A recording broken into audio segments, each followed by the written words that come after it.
Olá! Hoje nossa exploração nos leva ao Salmo 105 da Bíblia. Sim, um salmo muito focado em gratidão e memória, né? Exato.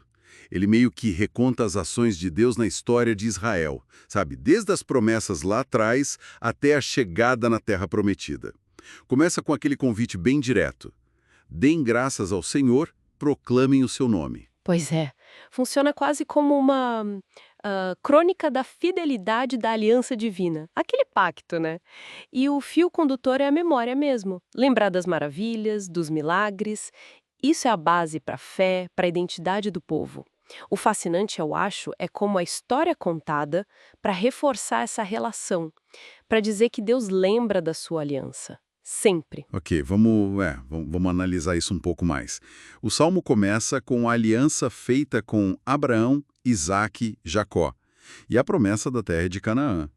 Acho interessante como o texto frisa que eles eram poucos, sabe? Estrangeiros, peregrinando. Sim, essa vulnerabilidade inicial. Mas aí vem a proteção divina explícita. Não permitiu que ninguém os oprimisse. Ele repreendeu reis por causa deles. Exato. Isso já estabelece um ponto central. A proteção de Deus mesmo na fraqueza, na vulnerabilidade.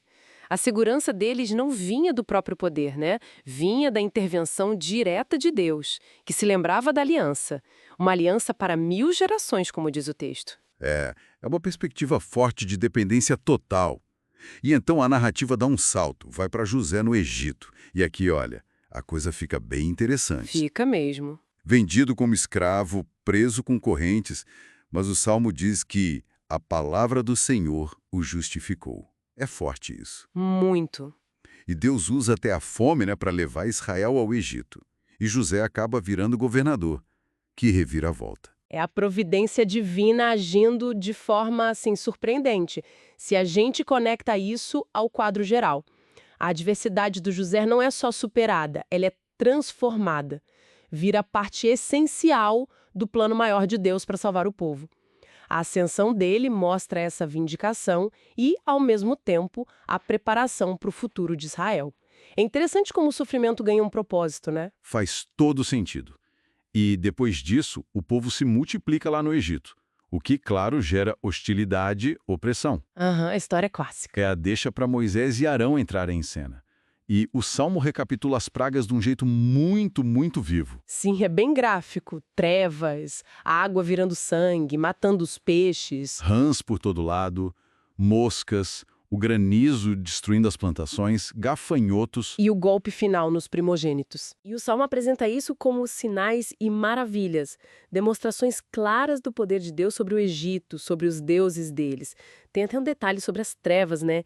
Diz que não se rebelaram contra as suas palavras, como se até a natureza obedecesse sem questionar. Isso reforça demais a ideia da soberania de Deus sobre tudo, natureza, nações. Uma demonstração de autoridade total, então.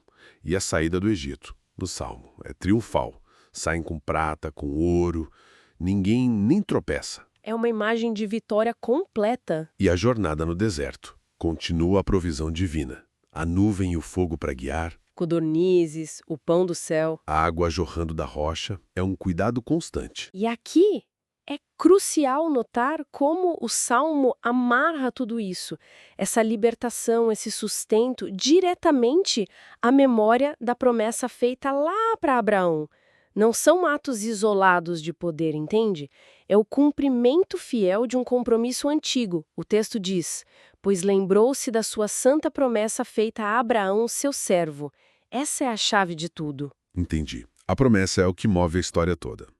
E o clímax, claro, é a chegada e a posse da terra, herdando o trabalho de outras nações, como diz o Salmo. Então, para que tudo isso? Qual o significado final segundo o texto? O próprio Salmo responde, né? Sim, ele conclui que o propósito era para que guardassem os seus preceitos e observassem as suas leis. E termina como começou, com um aleluia, um chamado ao louvor. Em resumo, o Salmo 105 é um exercício poderoso de memória coletiva, sabe? Recontar essa história da fidelidade de Deus no passado. Isso serve como alicerce para a confiança no presente e para a obediência no futuro. Molda a identidade do povo pela aliança. Fica uma reflexão interessante, que vai um pouco além do texto em si. Essa ênfase tão forte em recordar atos históricos específicos de libertação, de providência. Como será que o próprio ato de recontar uma história fundadora, qualquer que seja ela, ainda hoje molda a identidade, a fé, a coesão de um grupo? É algo para a gente pensar.